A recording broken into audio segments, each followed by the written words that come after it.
በስነ ልቦና እይታ ቁጣ መጥፎ ወይም ኃጢአት አይደለም። ቁጣ ምልክት ነው ወይም ሲግናል ነው። ልክ በመኪና ዳሽቦርድ ላይ እንደሚበራው የማስጠንቀቂያ መብራት ማለት ነው።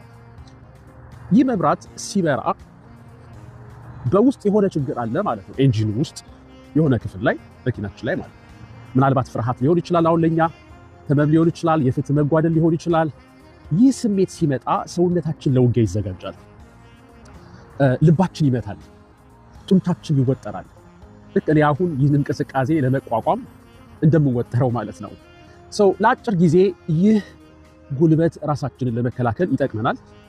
ነገር ግን አደገኛው ነገር ቁጣው ስር የሰደደ ሲሆን ነው። ያለ ልክ የሚለቀቅ ቁጣ ጤናችንን ይጎዳል። የሰውነታችንን በሽታ የመከላከል አቅም ደግሞ ያዳክማል ማለት ነው። ግንኙነታችንን ከሰዎች ጋር ያበላሻል።